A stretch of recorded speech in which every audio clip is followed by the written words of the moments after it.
Thank you so much. First, I'd like to say this, that it's very encouraging to me to see this diverse gathering here, because that's what this is all about. And I've said many times before, this problem that we are confronting is not strictly a racial problem, black against white. This is a problem of right against wrong.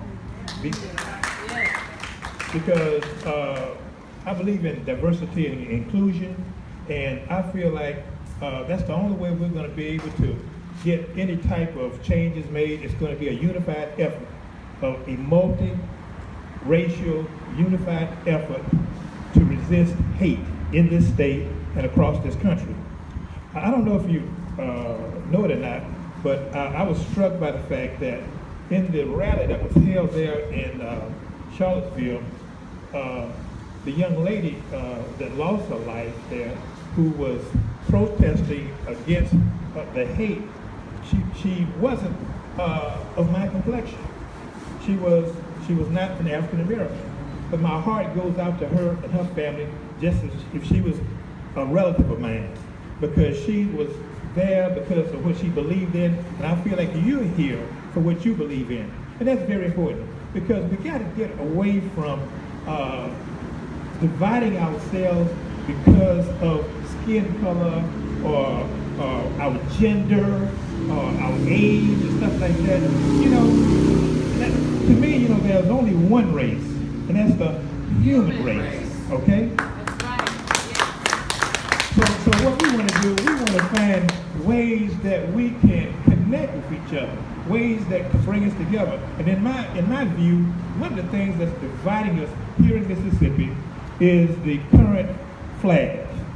I think it's divisive, and I think it's just driving a wedge between the races, because there are a lot of people who try to embrace that flag because of, quote unquote, their heritage, okay? But let me tell you this, and you've been to a number of rallies, hopefully, and a number of occasions where the history of that flag has been laid out. And if you are a history buff, or you understand what that flag, or what the history of that flag is all about, you know that there's nothing that should be put on a pedestal. Because if they're talking about that history, it's some of the dark pages in Mississippi history, some of the dark pages in the United States history, when at the end of the Civil War, they chose that flag as a way to perpetuate white supremacy and to try to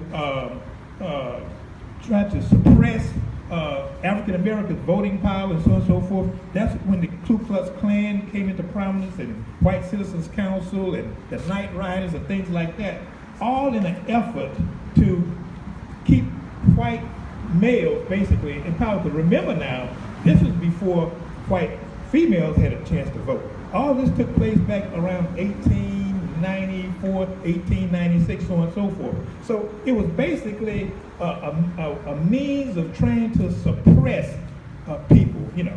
And here it is now today. Just think, we're in 2017, and that flag is still flying over our heads. So I think we're all here tonight to say it's time for a change. It's time for a change. It's time for a change. Right. Because, you know, what they were protesting about there in Virginia is what we're going to protest about here in Mississippi and all across this nation.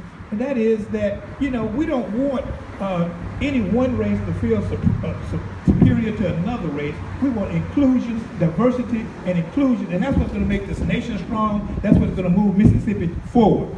Now, in my view, that's why Mississippi hasn't moved progressively forward as it could have. Because think about it, if you have almost a third of your population feeling that, you know, it's not included, then how can you get the maximum amount of productivity?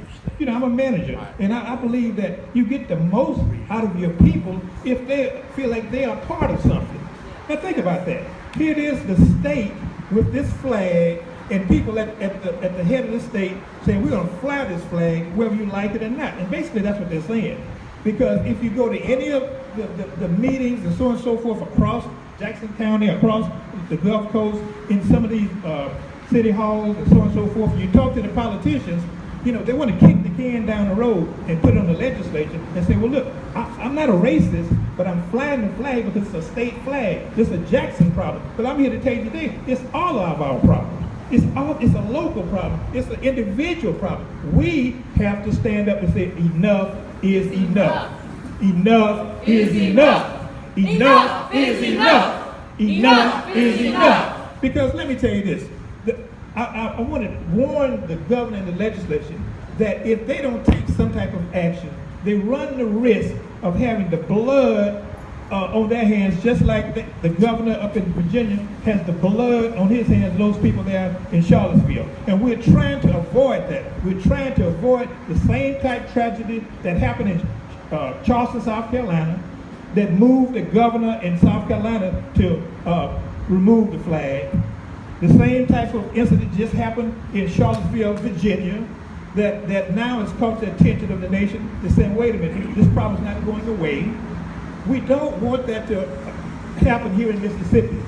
But it appears that our governor and the legislature just won't take heed. They don't, you know, I don't know if they're just like ostriches, just putting their heads in the sand or what. But I'm here to tell you, the problem's not going away.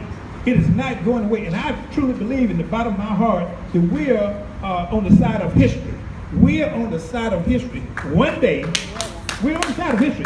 One day, I don't know if I'll still be with you, but one day, they're going to change that flag. They're going to change that flag to something that we all can embrace and all be proud of as Mississippians. Because right now, I do believe that there is a groundswell that's going across this state, and guess what? I think it started here on the Gulf Coast. It started here on the Gulf Coast, like people like me and people like you saying, enough is enough. Enough is enough. Enough is enough. And as long as our voices can be heard and we start multiplying our voices, something's going to happen. A change is going to take place because we're going to have to contact our legislators. We're going to have to contact our mayors in our various cities and so on and so forth to say, hey, look, we want this change to take place sooner rather than later. Because it's going to happen, but we want it to happen sooner rather than later. So as I take my seat, I just want to say this. I'm very proud and very inspired about the tenacity of this group, this organization, and you all for showing up and being committed, because I've been in a struggle a long time. If anybody know the history of Curley Clark, I've been the president of Moss Point, Jackson County NAACP for over 30 years. I'm the second vice president for the state of Mississippi. Guess what? The president of the NAACP for the state of Mississippi, Derrick Johnson, last month was promoted to the interim president and CEO of the entire NAACP. Derrick Johnson is the head of the entire NAACP, and he's a product of Mississippi. Now, and just to give you an idea how that's going to impact what we're trying to do, I'm trying to get Derrick's ear to try to get some more national focus and some more national attention to what we're doing here in Mississippi to try to pressure the governor and the legislature to go ahead and do what they need to do in the upcoming session. So please continue to do what you do, remain vigilant, and together we're going to get that flag changed. Thank you.